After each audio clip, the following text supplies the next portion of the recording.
नमस्कार. मी पोलीस निरीक्षक दीपक बिताडे, अक्कलकोट उत्तर पोलीस ठाणे. सर्वांना या येणाऱ्या नवीन वर्षाच्या हार्दिक शुभेच्छा. आज 31 डिसेंबर. आजच्या दिवसाच्या निमित्ताने लोक विविध ठिकाणी हॉटेल्स किंवा फार्म हाऊस या ठिकाणी पार्टी करतात. विनापरवाना कोणत्याही कार्यक्रमाला परवानगी देण्यात आलेली नाहीये. ड्रंक अँड ड्राईव्हच्या केसेस केले जातील. जर कोणी दारू पिऊन रस्त्यावरती गाडी चालवत असेल आणि सापडले तर कारवाई केली जाईल, गाडी जमा केली जाईल. सर्वांना अशी विनंती आहे की आपण आपल्या भागामध्ये 31 डिसेंबर आणि नवीन वर्षाचं स्वागत हे चांगल्या प्रकारे करावं, न की दारू पिऊन नवीन वर्ष स्वागत करायचं, गाडी चालवायची, अपघात व्हायचे. अपघात न होण्यासाठी मी 70 पोलिसांची टीम आपल्या हद्दीमध्ये नेमणूक केलेली आहे. पेट्रोलिंग पार्टी आहे, कारवाई पार्टी आहे. ड्रंक अँड ड्राईव्ह केसेस, अवैध पार्टी याच्यावरती कारवाई केली जाईल. 31 डिसेंबरच्या पार्श्वभूमीवर अक्कलकोट तालुक्यातील हॉटेल्स आणि बार्स, रेस्टॉरंट ड्रायव्हर्स संदर्भात काय आवाहन कराल सर? सर्वांना अशी विनंती आहे की नवीन वर्ष येत आहे. नवीन वर्षाच्या निमित्ताने दारू सोडा आणि दारू पिऊन गाडी चालवू नका, हे सर्वांना आवाहन करण्यात येत आहे.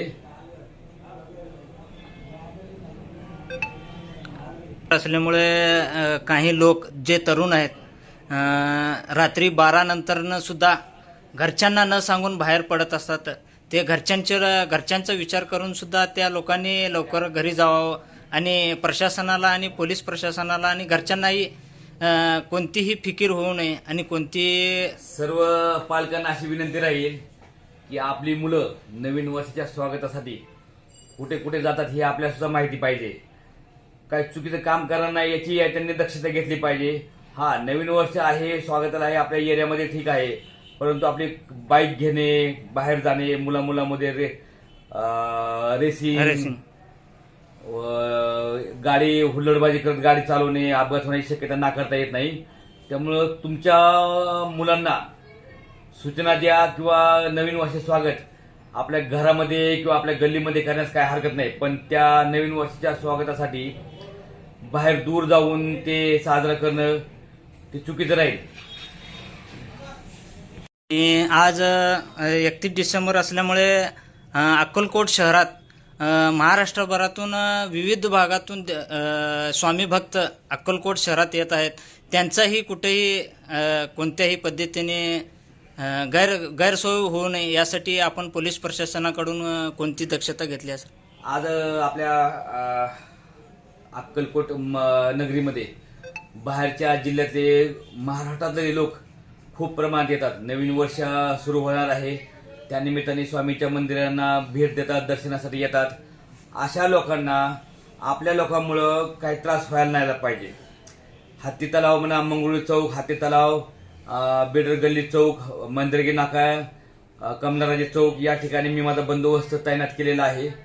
जास्तीत जास्त वाहने हे पार्किंगच्या ठिकाणी पार्क कशी केली जातील, रस्त्यावर गाड्या पार्क करून पार्किंगला वाहतुकीला अडचण होणार नाही याची दक्षता घेण्यासाठी मी जवळजवळ 70 पोलिसांचा ताफा मी नेमणूक केलेला आहे. नवीन वर्षानिमित्त अनावश्यक खर्च न करता तेच खर्च जर बेघर भिक्षू लोक आहेत त्यांच्यावरती एक मायेचं पांघरून म्हणून तरुणांनी एक उपक्रम राबवलं तर उपक्रमासाठी नवीन वर्ष येत आहे. नवीन वर्षामध्ये आपण काय काय चांगली कामं करणार आहोत याचा संकल्प आज करायला काही हरकत नाहीये. आज ठरवा, ज्यांना मदतीची गरज आहे, ज्यांना काय सहकार्य करता येईल अशी आपण कामं करू. स्वामींच्या नगरीमध्ये आहोत, चांगली कामं करावीत, करण्याचं नियोजन करावं, संकल्प करावा, असं काहीतरी आज ठरवायला काही हरकत नाहीये. आणि नवीन वर्षाचं स्वागत अशा प्रकारे करावं अशी मी सगळ्याकडून अपेक्षा बाळगतो. कमीत कमी निम्मा वेळ द्या आपल्या जवळच्या लोकांना द्या, याचं मी आवाहन करतो. जेणेकरून त्या मोबाईलमध्ये वेळ घालवण्यापेक्षा आपले जवळच्या लोकांसोबत रिलेशन चांगले मेंटेन करताना याकडे लक्ष द्यावा.